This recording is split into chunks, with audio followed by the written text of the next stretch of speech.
السلام علیکم ورحمۃ اللہ۔ امید ہے آپ لوگ خیریت سے ہوں گے اور اللہ پاک آپ لوگوں کو خیر خیریت سے رکھے۔ اس دعا کے ساتھ شروع کرتے ہیں۔ اب یہ سورہ دہر ہے، اس کو سورہ الانسان کے نام سے بھی مختلف تراجم میں لکھا ہوا ہے۔ اس کو میں تھوڑا سا تلاوت کرتا ہوں، لیکن پہلا پورا رکوع جو ہے وہ قابل ذکر ہے اس ابھی ہماری ڈسکشن کے پوائنٹ آف ویو سے۔ پہلے ہی میں ایک دو آیات جو سی ہیں نا، 3 آیات، وہ میں تلاوت کرتا ہوں اور اس کے بعد پھر ہم ترجمے کے اوپر چلتے ہیں۔ بسم اللہ الرحمن الرحیم۔ هل اتى على الانسان حين من الدهر لم يكن شيئا مذکورا انا خلقنا الانسان من نطفة امشاج نبتلیہ فجعلناه سمیعا بصیرا انا ہدیناہ السبیل اما شاکرا و اما کفورا۔ یہ صدق اللہ العظیم۔ یہ پہلی 3 آیات ہیں۔ یہ پوری 10 آیات تک پہلے رکوع کی جو سی ہے وہ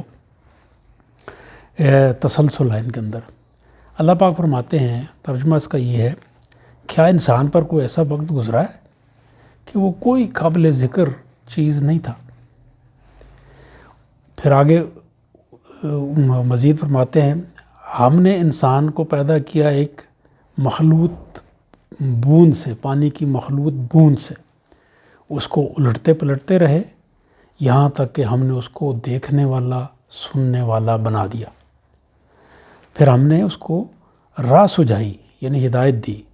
اب وہ چاہے تو شکر گزار بنے اور چاہے تو ناشکرہ بنے۔ یعنی شکر گزار اور ناشکرے سے یہاں پر مراد یہ ہوگی کہ چاہے وہ ہدایت کے راستے پر چلے، چاہے وہ انکار کرنے والوں میں سے ہو جائے۔ دیکھیں کتنا شاہانہ کلام ہے، انداز دیکھیں اللہ پاک کا، جب یہ فرماتے ہیں انا ہدیناہ السبیل اما شاکرا و اما کفورا۔ ہم نے، جیسے کہ ہم گفتگو کرتے ہیں تو ہم کہتے ہیں کہ جی یہ چیز میں نے بنائی ہے۔ کیا ہم کبھی اس طرح گفتگو کرتے ہیں کہ یہ چیز میں نے بنائی ہے؟ یہ کلام اللہ پاک کو ہی جو ہے نا یہ سوٹ کرتا ہے کہ کس طرح شاہانہ انداز سے گفتگو کرتے ہیں اللہ پاک۔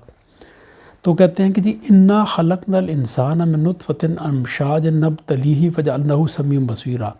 یقیناً بے شک ہم نے خلق کیا انسان کو۔ اب دیکھیں 2 دفعہ ہم نے اس زور دینے کے لیے، تاکہ پتہ لگے، تاثر ہو اس چیز کا کہ کون بولنے والا ہے، کیا کون رہا ہے۔ کانفیڈنس دیکھیں، کیونکہ وہ خالق ہے، اس کا کانفیڈنس ہے۔ تو اللہ پاک نے فرمایا سب سے پہلے دیکھیں اس کا مقصد کیا ہے۔ جیسے گھر میں آپ لوگوں نے دیکھا ہوگا کہ بچہ جب تھوڑا بڑا ہو جاتا ہے اور پھر وہ سمجھنے لگتا ہے کہ جی میرے اندر طاقت ہے، اور پھر وہ آگے سے پیرنٹس کے سامنے بولنا شروع کر دیتا ہے، تو ماں کیا کہتی ہے یا والد کیا کہتے ہیں؟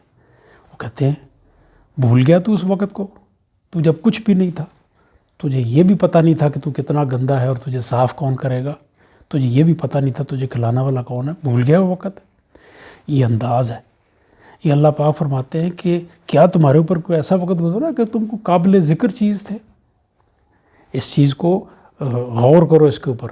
اس کے بعد فرمایا کہ تمہیں میں نے مزید اس کے اوپر زور دیا کہ تمہیں میں نے ایک مخلوط پانی کی بوند سے پیدا کیا، یعنی دوسرے معنوں میں پاؤں زمین پر مار کے نہ چلو، اکڑ کے نہ چلو، تم کچھ نہیں ہو، یہ تمہاری حقیقت ہے جو اللہ نے بتا دی۔ پھر اس نے کہا کہ ہم نے پھر کروٹیں دیتے رہے، اس کو بنا سنوار کے کھڑا کر دیا۔ جب کھڑا کر دیا پھر ہم نے اس کے اندر ہدایت ڈال دی، اس کو راستہ بتا دیا، یہ راستہ ٹھیک ہے، یہ راستہ ٹھیک نہیں ہے۔ اب پھر ہم دیکھتے ہیں کہ یہ شاکرین میں سے ہوتا ہے، شکر گزاروں میں سے ہوتا ہے، سیدھی راہ پر چلتا ہے، ہدایت پر چلتا ہے، یا ناشکرہ ہوتا ہے، یا پھر انکاری ہو جاتا ہے۔ یہ اللہ پاک نے فرمایا۔ اس سے اب مزید آگے چلتے ہیں، لیکن اس سے اتنی کیا بات سمجھ آئی؟ ایک تو یہ ہے کہ اپنی حقیقت اور اپنی حیثیت جو ہے وہ اللہ نے ہمیں یاد کرا دی۔ اس کے بعد اللہ پاک نے ہمیں یہ بتا دیا کہ جی میں نے تمہارے اندر ودیت کر دیا ہے، تمہاری تخلیق کے ساتھ ہی ہدایت کا معاملہ، تمہاری فطرت کے اندر میں نے یہ ڈال دی ہے سیدھی راہ اور بری راہ۔ یہ کوئی آدمی اب یہ نہیں کہہ سکتا کہ میرے پاس رسول نہیں آیا، میرے پاس اللہ کی کتاب نہیں آئی۔ اگر کسی کے پاس آئی ہے تو اس کا امتحان اس کے حساب سے ہوگا، اگر کسی کے پاس کوئی یہ چیز نہیں پہنچی تو اس کا امتحان اس کی فطرت کے حساب سے ہوگا، کیونکہ اللہ نے فطرت کے اندر یہ چیز ڈال دی ہے۔ اچھائی اور برائی کی تمیز اللہ نے فطرت کے اندر ڈال دی ہے۔ تو یہاں پر یہ بتایا گیا ہے کہ اب تمہارے اوپر ہے، میں نے تمہیں ہدایت دے دی، اب تم شکر گزار بنتے ہو یا نوش شکر بنتے ہو، یہ تمہاری چوائس ہے۔ پھر آگے کیا فرماتے ہیں اللہ پاک؟ آگے میں عربی نہیں پڑھ رہا، قرآن الحکیم نہیں پڑھ رہا، میں اس کے صرف ترجمہ پڑھ رہا ہوں۔ پھر جو اگر بالفرض کوئی یہ فیصلہ کرتا ہے کہ جی میں کفر کا راستہ اختیار کرتا ہوں، تو اللہ پاک فرماتے ہیں کہ ہم نے کفر کرنے والوں کے لیے زنجیریں اور طوق اور بھڑکتی ہوئی آگ تیار کر رکھی ہے۔ یہ ساتھ پھر وارننگ بھی دے دی اور یہ انفارمیشن بھی دے دی کہ اگر تم یہ راستہ اختیار کرو گے تو پھر اس کے لیے تیار رہو۔ اچھا، اور اگر بالفرض شکر گزار بنتے ہو، وفادار بنتے ہو، تو کیا ہوگا؟ ہاں، وفادار بندے ایسے شراب کے جام نوش کریں گے جس میں چشمہ کافور کی ملونی ہوگی، کافور اس کے اندر ملا ہوا ہوگا۔ اس چشمے سے اللہ کے خاص بندے پئیں گے اور اس کی شاخیں نکال لیں گے جدھر جدھر چاہیں گے۔ سبحان اللہ۔ یہ اپنی نظریں پورا، اب کیا، اب یہ یہاں تک تو بات سمجھ میں آ گئی کہ یہ وفادار لوگ ہیں، لیکن وفاداروں کی پھر کچھ ایٹریبیوٹس اللہ پاک بتا رہے ہیں۔ یہ کیا کرتے تھے؟ یہ اپنی نظریں پوری کرتے تھے۔ اگر کبھی کوئی نظر مان لیتے تھے یا قسم کھا لیتے تھے، اس کو پورا کرتے تھے، اور اس دن سے ڈرتے تھے جس کا ہول ہماگیر ہوگا۔ یعنی کوئی بھی عمل کرتے وقت ان کے پیش نظر یہ چیز رہتی تھی کہ میں نے جواب دہ ہونا ہے اور ایک دن میں نے پیش ہونا ہے، اور اس دن، وہ دن جو ان سا ہوگا بہت ہی ہماگیر دن ہوگا۔ پھر کیا کرتے تھے؟ اور وہ مسکین کو، یتیم کو اور قیدی کو کھانا کھلاتے تھے، حالانکہ خود حاجت مند تھے، خود ضرورت مند تھے، پھر بھی ان کو کھانا کھلاتے تھے۔ کس لیے کھلاتے تھے؟ اللہ کے لیے اور اس آخرت کے دن کے لیے، اپنے آپ کو تیار کرنے کے لیے۔ اس جذبے کے ساتھ ہم تمہیں صرف اللہ کی خوشنودی کے لیے کھلاتے ہیں۔ یہ جذبہ تھا ان کا کہ ہم اللہ کے لیے کر رہے ہیں، اللہ کو خوش کرنے کے لیے ہم یہ کر رہے ہیں، نہ اس کے بدلے ہمیں کچھ بدلہ چاہیے تم سے، نہ اس کا کوئی عوض اور معاوضہ ہم مانگتے ہیں، نہ ہم کہتے ہیں کہ تم ہمیں شکریہ ادا کرو اس کا۔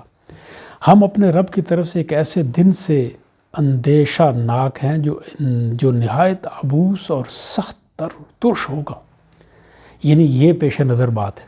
تو اللہ نے ان کو اس دن کی آفت سے بچا لیا اور ان کو تازگی اور سرور سے نوازا، اور انہوں نے جو صبر کیا اس کے صلے میں ان کو جنت اور ریشمی لباس عطا فرمایا۔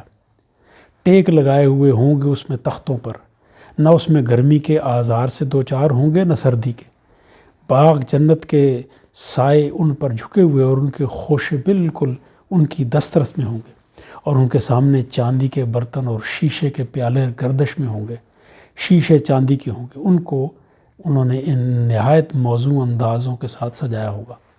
اس کے آگے پھر مزید اور بھی تفصیل ہے، لیکن یہیں تک اس بات کو ہم روکتے ہیں، اور پھر اس بات کو ہم دیکھیں مقصد کیا ہے۔ اس میں جو بات ہمیں سمجھ میں آ رہی ہے کہ سب سے پہلے جو ترتیب اللہ پاک نے جس طرح بیان فرمائی ہے، اس کے مطابق ایک تو یہ ہے کہ اپنی حیثیت، اپنی حقیقت اور اپنی کمزوری اور اپنی اسٹرینتھ، ہر چیز جو سی ہے اس نے آپ کو بتا دی ہے کہ یو آر نو بڈی۔